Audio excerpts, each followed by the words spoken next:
আমার পুরো কষ্টটাই জলে চলে গেল বন্ধুরা, মনে হচ্ছে। দেখো কালকে এত কষ্ট করে সকাল থেকে খাটনি করে পাঁপড় দিলাম, এই দেখো পাঁপড়ের অবস্থা দেখো, মানে পাঁপড়ের শুধু পাটা আছে, প আর রটা নাই।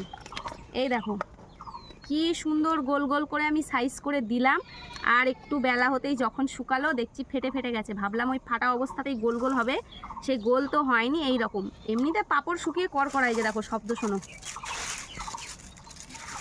শুকিয়েছে সুন্দরভাবে, কিন্তু একটা পাঁপড়ও গোটা নেই, সব এই যে গুঁড়ো হয়ে গেছে।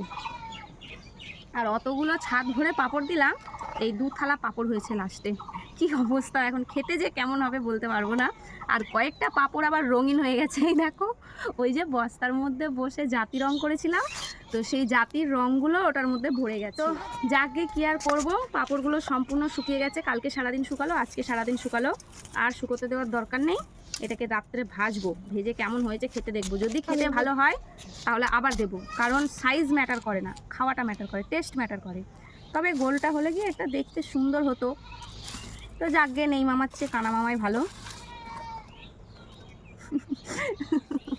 হায় রে, আমার স্বাদের পাঁপড়ের কি অবস্থা। চলো এগুলোকে নিয়ে নিচে যাই, নিয়ে গিয়ে বয়ামে তুলি, বাইরে পড়ে থাকলে নষ্ট হয়ে যাবে, বাইরে হাওয়ায় ফেলে রাখা যাবে না, নিংড়ে যাবে না হলে। শুকিয়েছে কিন্তু দারুণ, একদম ছনছনা হয়ে শুকিয়েছে। আর একটু মোটা করে দিতে হবে, বুঝলে? দেখো পাতলা এপার ওপর দেখা যাচ্ছে, আর একটু মোটা করে দিতে হবে, তাহলে হয়তো গুঁড়ো হবে না, গোটা গোটা উঠবে।